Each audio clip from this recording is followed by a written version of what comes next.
Kali ini kita akan bercerita tentang Abu Nawas. Judulnya adalah Lolos dari Maut, Abu Nawas mengolah ladang dari dalam penjara. Nonton sampai habis ya ceritanya, karena di akhir cerita kita akan menjelaskan pelajaran apa yang bisa kita ambil dari cerita ini. Dan jangan lupa subscribe channel ini ya, agar channel ini bisa terus upload video-video yang bermanfaat. Karena dianggap hampir membunuh Baginda, maka Abu Nawas mendapat celaka. Dengan kekuasaan yang absolut, Baginda memerintahkan prajurit-prajuritnya langsung menangkap dan menyeret Abu Nawas untuk dijebloskan ke penjara. Waktu itu, Abu Nawas sedang bekerja di ladang karena musim tanam kentang akan tiba. Ketika para prajurit kerajaan tiba, ia sedang mencangkul. Dan tanpa alasan yang jelas mereka langsung menyeret Abu Nawas sesuai dengan titah Baginda. Abu Nawas tidak berkutik. Kini ia mendekam di dalam penjara. Beberapa hari lagi kentang-kentang itu harus ditanam, sedangkan istrinya tidak cukup kuat untuk melakukan pencangkulan. Abu Nawas tahu bahwa tetangga-tetangganya tidak akan bersedia membantu istrinya, sebab mereka juga sibuk dengan pekerjaan mereka masing-masing. Tidak ada yang bisa dilakukan di dalam penjara kecuali mencari jalan keluar. Seperti biasa, Abu Nawas tidak bisa tidur dan tidak enak makan. Ia hanya makan sedikit. Sudah 2 hari ia meringkuk di dalam penjara. Wajahnya murung. Hari ketiga, Abu Nawas memanggil seorang pengawal. "Bisakah aku minta tolong kepadamu?" kata Abu Nawas membuka pembicaraan. "Apa itu?" kata pengawal itu tanpa gairah. "Aku ingin pinjam pensil dan selembar kertas. Aku ingin menulis surat untuk istriku. Aku harus menyampaikan sebuah rahasia penting yang hanya boleh diketahui oleh istriku saja." Pengawal itu berpikir sejenak, lalu pergi meninggalkan Abu Nawas. Ternyata pengawal itu menghadap Baginda Raja untuk melapor. Mendengar laporan dari pengawal, Baginda segera menyediakan apa yang diminta Abu Nawas. Di dalam hatinya, Baginda bergumam, mungkin kali ini ia bisa mengalahkan Abu Nawas. Kemudian, Abu Nawas menulis surat yang berbunyi, "Wahai istriku, janganlah engkau sekali-kali menggali ladang kita, karena aku menyembunyikan harta karun dan senjata di situ. Dan tolong jangan bercerita kepada siapapun." Tentu saja surat itu dibaca oleh Baginda karena beliau ingin tahu apa sebenarnya rahasia Abu Nawas. Setelah membaca surat itu, Baginda merasa puas dan langsung memerintahkan beberapa pekerja istana untuk menggali ladang Abu Nawas. Dengan peralatan yang dibutuhkan, mereka berangkat dan langsung menggali ladang Abu Nawas. Istri Abu Nawas merasa heran. Mungkinkah suaminya minta tolong pada mereka? Pertanyaan itu tidak terjawab karena mereka kembali ke istana tanpa pamit. Mereka hanya menyerahkan surat Abu Nawas kepada istrinya. 5 hari kemudian, Abu Nawas menerima surat dari istrinya. Surat itu berbunyi, "Mungkin suratmu dibaca sebelum diserahkan kepadaku, karena beberapa pekerja istana datang ke sini 2 hari yang lalu. Mereka menggali seluruh ladang kita. Lalu, apa yang harus kukerjakan sekarang?" Rupanya, istri Abu Nawas belum mengerti muslihat suaminya. Tetapi, dengan bijaksana, Abu Nawas membalas, "Sekarang, engkau bisa menanam kentang di ladang tanpa harus menggali, wahai istriku." Kali ini, Baginda tidak bersedia membaca surat Abu Nawas lagi. Baginda makin mengakui keluar biasaan akal Abu Nawas. Bahkan, di dalam penjara pun Abu Nawas masih bisa melakukan pencangkulan. Abu Nawas masih mengeram di penjara. Namun begitu, Abu Nawas masih bisa menyelesaikan pekerjaannya dengan memakai tangan orang lain. Baginda berpikir. Sejenak kemudian, beliau segera memerintahkan sipir penjara untuk membebaskan Abu Nawas. Baginda Raja tidak ingin menanggung risiko yang lebih buruk, karena akal Abu Nawas tidak bisa ditebak. Bahkan di dalam penjara pun Abu Nawas masih sanggup menyusahkan orang. Keputusan yang dibuat Baginda Raja untuk melepaskan Abu Nawas memang sangat tepat. Karena bila sampai Abu Nawas bertambah sakit hati, maka tidak mustahil kesusahan yang akan ditimbulkan akan semakin gawat. Kini, hidung Abu Nawas sudah bisa menghirup udara kebebasan di luar penjara. Istri Abu Nawas menyambut gembira kedatangan suami yang selama ini sangat dirindukan. Abu Nawas juga riang gembira, apalagi melihat tanaman kentangnya yang akan membuahkan hasil yang bisa dipetik dalam waktu dekat. Abu Nawas memang girang bukan kepalang, tetapi ia juga merasa gundah. Bagaimana Abu Nawas tidak merasa gundah gulana? Sebab Baginda sudah tidak lagi memakai perangkap untuk memenjarakan dirinya, tetapi Baginda Raja langsung memenjarakannya. Maka tidak mustahil bila suatu ketika nanti Baginda langsung menjatuhkan hukuman pancung.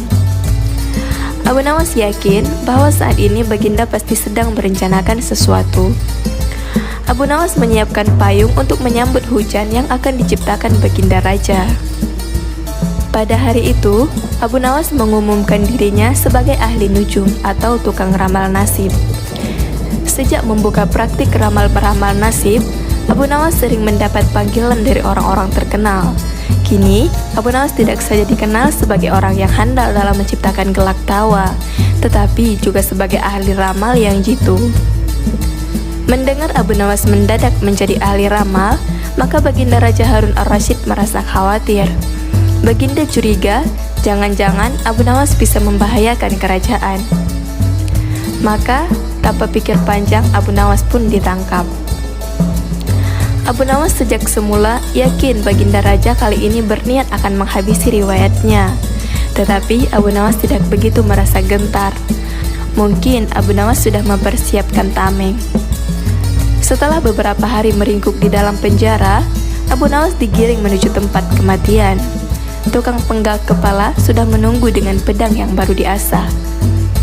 Abu Nawas menghampiri tempat pemenggalan dengan amat tenang. Baginda merasa kagum terhadap ketegaran Abu Nawas. Tetapi Baginda juga bertanya-tanya dalam hatinya, mengapa Abu Nawas begitu tabah menghadapi detik-detik terakhir hidupnya. Ketika Algojo sudah siap mengayunkan pedang, Abu Nawas tertawa-tawa sehingga Baginda menangguhkan pemancungan. Beliau bertanya, "Wahai Abu Nawas, apakah engkau tidak merasa ngeri menghadapi pedang Algojo?" "Ngeri, tuanku yang mulia, tetapi hamba juga merasa gembira," jawab Abu Nawas sambil tersenyum. "Engkau merasa gembira?" tanya Baginda kaget. "Betul Baginda yang mulia, karena tepat 3 hari setelah kematian hamba, maka Baginda pun akan mangkat menyusul hamba ke liang lahat, karena hamba tidak bersalah sedikit pun," kata Abu Nawas tetap tenang. Baginda gemetar mendengar ucapan Abu Nawas, dan tentu saja hukuman pancung dibatalkan. Dan Abu Nawas pun digiring kembali ke penjara. Baginda memerintahkan agar Abu Nawas diperlakukan istimewa. Malahan, Baginda memerintahkan supaya Abu Nawas disuguhi hidangan yang enak-enak. Tetapi Abu Nawas tetap tidak kerasa tinggal di penjara. Abu Nawas berpesan dan setengah mengancam kepada penjaga penjara bahwa bila ia terus-menerus mendekam dalam penjara, ia bisa jatuh sakit atau meninggal. Baginda Raja terpaksa membebaskan Abu Nawas setelah mendengar penuturan penjaga penjara. Cita-cita atau obsesi menghukum Abu Nawas sebenarnya masih bergolak. Namun, Baginda merasa kehabisan akal untuk menjebak Abu Nawas. Seorang penasehat kerajaan kepercayaan Baginda Raja menyarankan agar Baginda memanggil seorang ilmuwan ulama yang berilmu tinggi untuk menandingi Abu Nawas. Pasti masih ada peluang untuk mencari kelemahan Abu Nawas.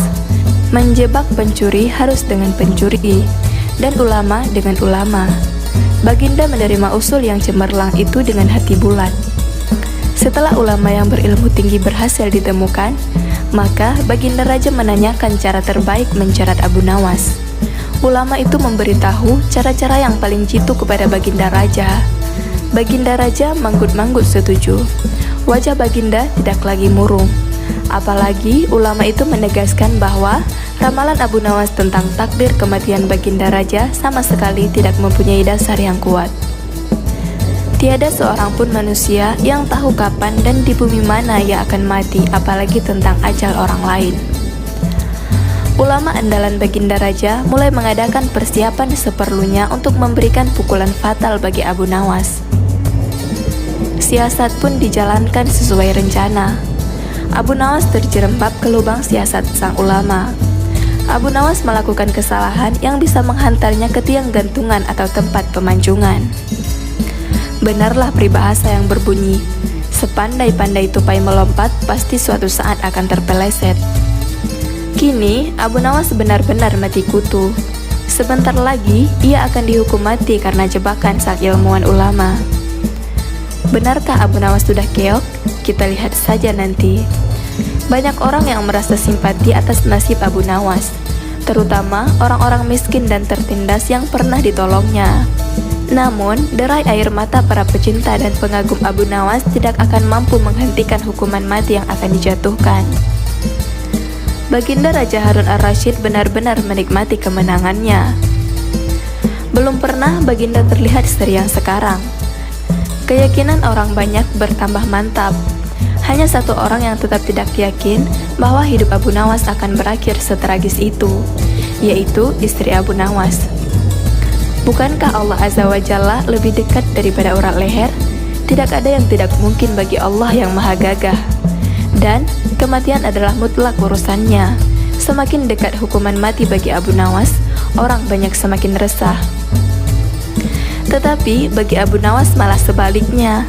Semakin dekat hukuman bagi dirinya, semakin tegar hatinya.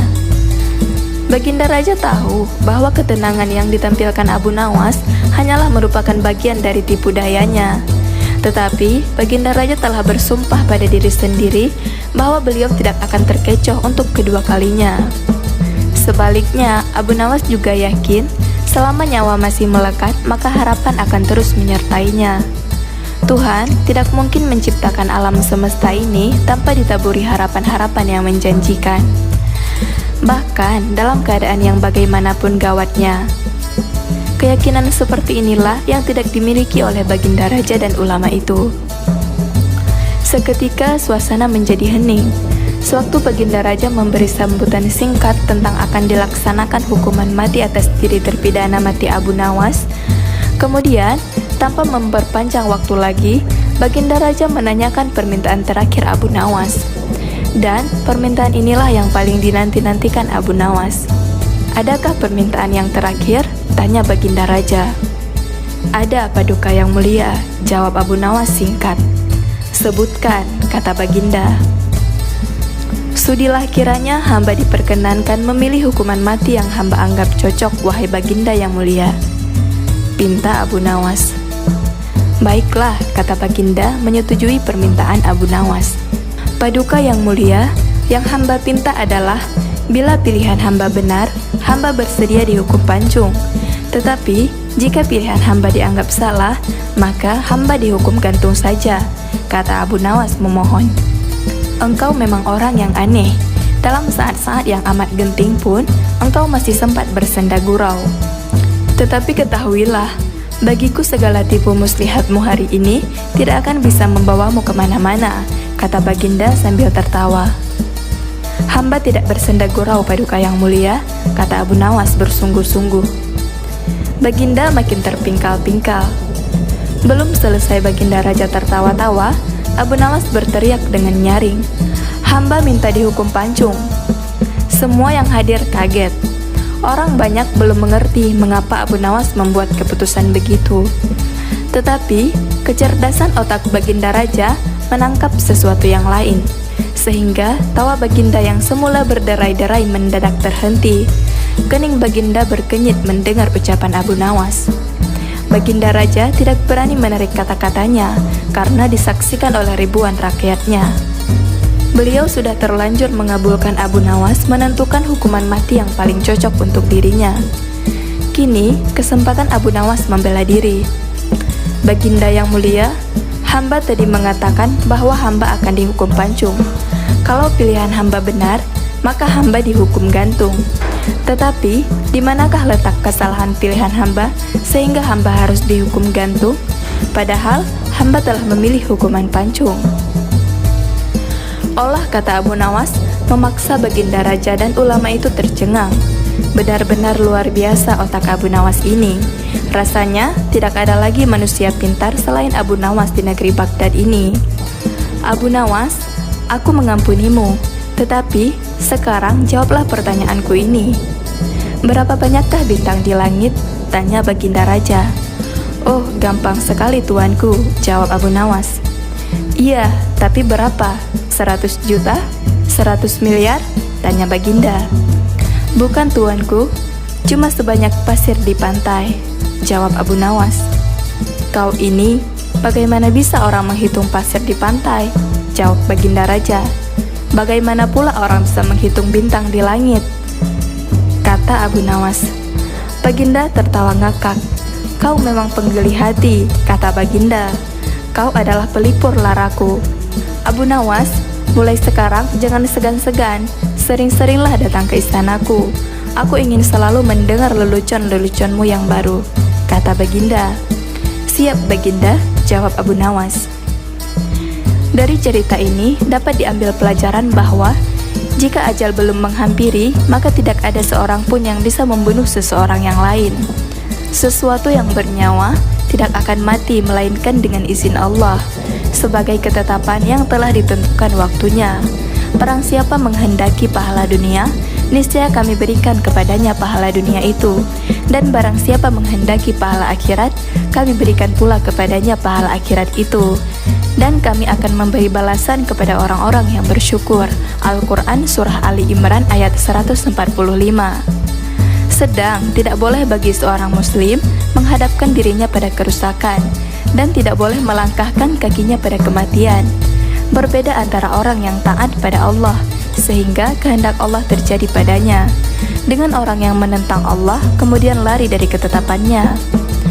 Ajal seorang hamba adalah takdir dan tidak dapat dielakkan, dan takdirnya telah ditentukan. Maka itu tidak ada yang didahulukan atas apapun yang Allah akhirkan, dan tidak ada yang diakhirkan perihal apapun yang Allah dahulukan. Allah Subhanahu wa Ta'ala berfirman, tiap-tiap umat mempunyai batas waktu, maka apabila telah datang waktunya, mereka tidak dapat mengundurkannya barang sesaat pun, dan tidak dapat pula memajukannya. Al-Quran Surah Al-A'raf ayat 34. Dan rezeki para hamba itu dijamin, maka tidak ada yang dapat menghalangi untuk sesuatu yang diberikan Allah, dan tidak ada yang dapat memberi apa yang Allah halangi. Sebagaimana diriwayatkan Abdullah bin Mas'ud berkata, Rasulullah Shallallahu Alaihi Wasallam bersabda, sungguh tidak ada satupun yang mendekatkan kalian ke surga dan menjauhkan kalian dari neraka kecuali aku telah memerintahkannya kepada kalian, dan tidak ada satupun yang mendekatkan kalian ke neraka dan menjauhkan kalian dari surga kecuali aku telah melarangnya atas kalian. Dan sungguh Ar-Ruhul Amin atau malaikat Jibril yang terpercaya telah menyampaikan kepadaku bahwa tidak akan mati satu jiwa sampai dia menyempurnakan rezekinya. Maka bertakwalah kepada Allah dan perbaguslah dalam mencari rezeki. Dan sekali-kali janganlah lambatnya rezeki menjadikan kalian mencarinya dengan bermaksiat kepada Allah, karena sesungguhnya tidak akan diraih apa yang ada di sisi Allah kecuali dengan menaatinya.